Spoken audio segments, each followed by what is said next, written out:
Hello everyone, welcome to channel learn with ease. आज का topic है रिटायरमेंट और डेथ ऑफ अ पार्टनर, जिसमें हम सॉल्व करेंगे क्वेश्चन नंबर 78 चैप्टर 5 डी के गोयल की बुक से क्लास 12 अकाउंट्स के लिए। ऑनलाइन सेशंस अगर आप चाहते हो क्लास 11 और 12 दोनों के लिए हैं। इंटरेस्टेड स्टूडेंट मुझे व्हाट्सएप कर सकते हैं इस नंबर पर अपना नाम और क्लास, या आप मुझे फॉलो कर सकते हो टेलीग्राम पर learn with ease official channel पर। तो तीन पार्टनर है L M N. Profit sharing ratio 5:3:2 है। बैलेंस शीट दी गई है 1 अप्रैल 2022 की।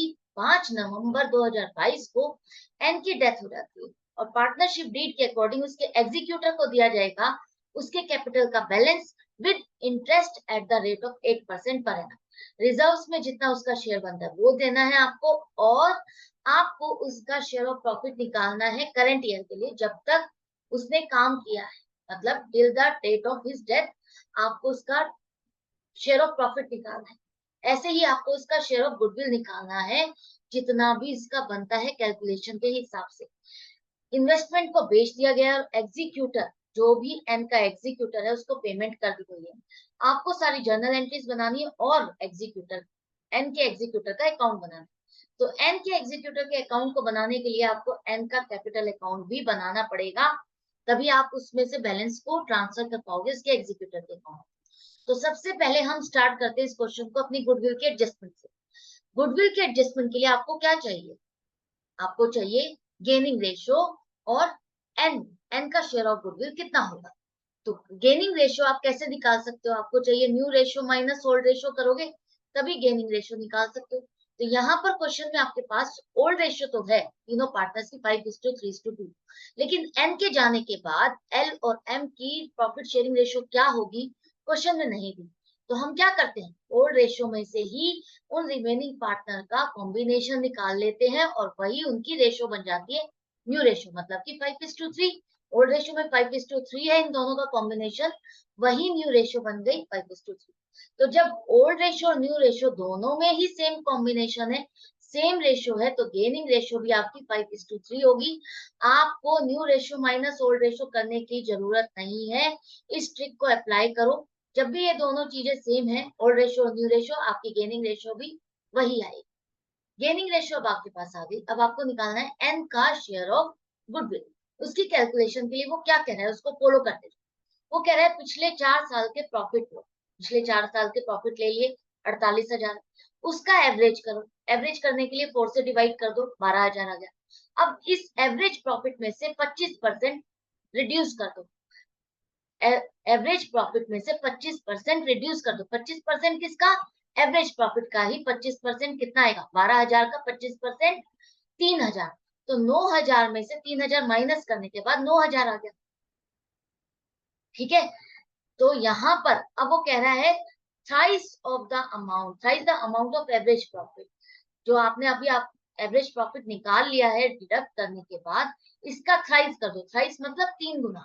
तो 3 टाइम्स करने के लिए आपका क्या आ जाएगा? गुडविल आ जाएगी 27,000।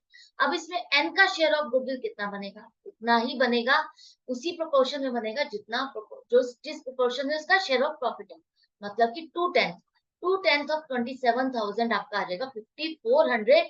उसका शेयर ऑफ गुडविल है जो कि उसको मिलना है, लेकिन इसको देगा कौन? अभी तो आप बिजनेस को वाइंड अप नहीं कर रहे हो, गुडविल रियलाइज नहीं कर रहे हो, आपको मिल ही नहीं रहा।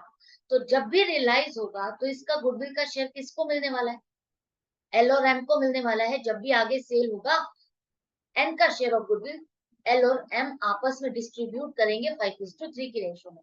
तो जब एन का शेयर ऑफ प्रॉफिट, एन का शेयर ऑफ गुडविल एल और एम को मिलने वाला है, इन दोनों को फायदा हो रहा है एन के जाने के बाद, तो यही दोनों एन को कंपनसेट करेंगे, पेमेंट करेंगे।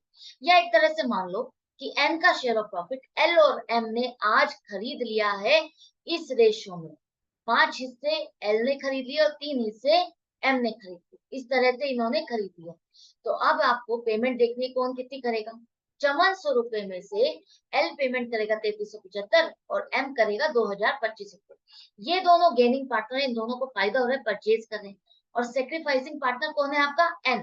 तो आपकी एंट्री क्या बनेगी? इन दोनों पार्टनर्स को आप डेबिट करो और एन को आप क्रेडिट करोगे 5400 से। तो आपको पार्टनर्स कैपिटल अकाउंट बनाना है। पार्टनर्स कैपिटल अकाउंट मतलब एन का एंस कैपिटल अकाउंट बनाना है, वहां पर सबसे पहले आप ओपनिंग बैलेंस लिखो 20,000 रुपए, और जो ये क्रेडिट साइड पर पोस्टिंग हो रही है एन के लिए वो पोस्टिंग कर दोगे आप। ये पोस्टिंग हो गई। इसके बाद अब वो कह रहा है आपने कैपिटल का बैलेंस ट्रांसफर कर दिया है, इसके बाद इंटरेस्ट ऑन कैपिटल भी देना है आपको उसे 8% पर एनम के हिसाब से। 8% पर एनम के हिसाब से आपको कैलकुलेट करना है करंट ईयर का। 31 मार्च 2022 तक तो सारी चीजें हो चुकी है, 1 अप्रैल से 5 नवंबर तक का आपको चेक करना है, सारा का सारा उसी हिसाब से कैलकुलेशन करनी है। तो इंटरेस्ट ऑन कैपिटल भी आपको उतने ही टाइम पीरियड का बनाना है, 1 अप्रैल से 5 नवंबर तक।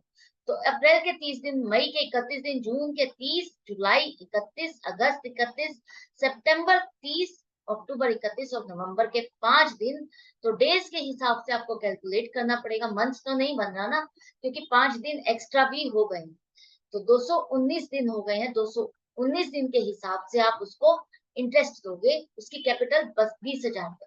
तो 20,000 पर 8% के हिसाब से 219 दिन के लिए 960 रुपए उसका इंटरेस्ट ऑन कैपिटल बनता है। तो एंट्री क्या बन जाएगी, interest on capital account debit 960 रुपए टू एंस कैपिटल अकाउंट 960 रुपए। क्लियर है? अब यहाँ पर आप डालो बाय इंटरेस्ट ऑन कैपिटल 960 रुपए। इसके बाद अब आपको क्या करना है, उसका शेयर ऑफ रिजर्व देखना है। रिजर्व है आपके बैलेंस शीट में, तो रिजर्व में उसका शेयर कितना बनता है, 9,000 है। आप ओल्ड रेशियो में डिस्ट्रीब्यूट करोगे, उसका शेयर बनेगा 1,800 रुपए। 1,800 रुपए आप उसके अकाउंट में ट्रांसफर करोगे, क्रेडिट करोगे।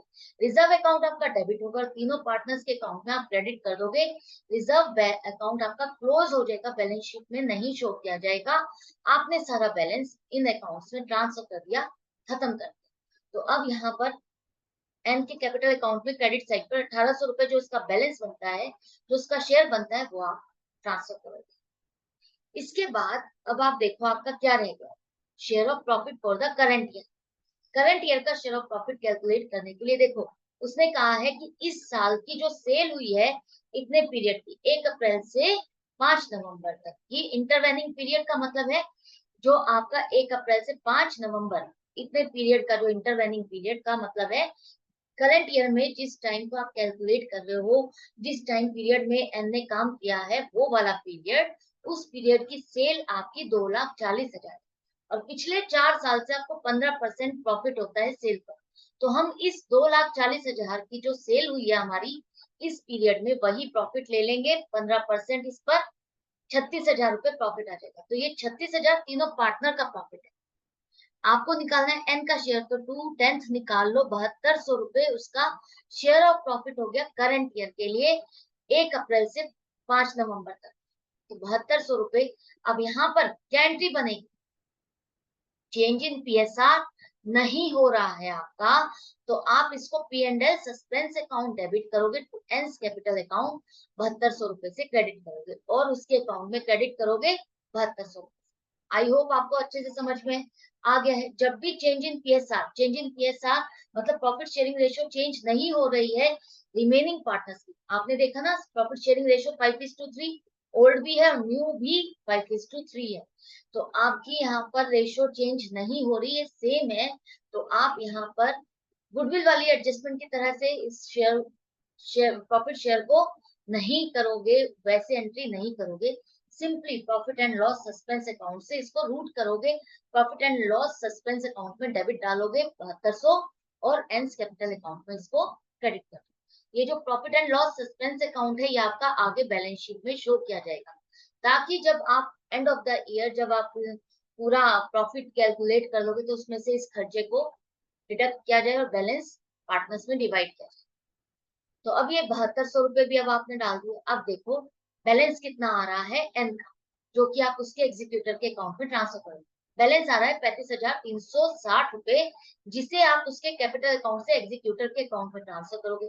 तो एंस कैपिटल अकाउंट डेबिट 35,360 टू एंस एग्जीक्यूटर अकाउंट 35,360 रुपए। डेबिट साइड पर लिखो टू एंस एग्जीक्यूटर अकाउंट 35,360। अब यहाँ से एग्जीक्यूटर का अकाउंट बनाओ। एग्जीक्यूटर के अकाउंट में कहां से आएगा बैलेंस, क्रेडिट साइड पर लिखोगे आप बाय एंस कैपिटल अकाउंट 35,360 रुपए, वहां से ही बैलेंस यहाँ आ गया और उसको पेमेंट अब आप कर रहे हो। तो बैलेंस शीट में अगर कैश अकाउंट है तो कैश से ही पेमेंट करोगे। इन्वेस्टमेंट बेच करके आपने पेमेंट कर दी है, तो एंड एग्जीक्यूटर अकाउंट डेबिट 35,360, तो कैश अकाउंट 35,360। क्लियर है? तो उसका अकाउंट क्लियर हो गया, आपने पेमेंट कर दिया है तो खत्म हो गया ये अकाउंट भी। यही आपसे क्वेश्चन में पूछा गया था और आई होप आपको अच्छे से समझ में आ गया। कोई डाउट या कंफ्यूजन नहीं रही है, फिर भी रह जाए तो आप मुझसे पूछ सकते हो, मुझे फॉलो कर सकते हो टेलीग्राम पर लर्न विद ईज ऑफिशियल, वहां पर भी आप अपना कमेंट लिख करके मुझसे पूछ सकते हो। अच्छा लग रहा है, बेनिफिट हो रहा है तो लाइक का बटन जरूर प्रेस करो, शेयर करो ज्यादा से ज्यादा अपने फ्रेंड्स के साथ ताकि उनको भी बेनिफिट मिल सके। नए हो चैनल पर तो सब्सक्राइब करो। Goodbye and take care.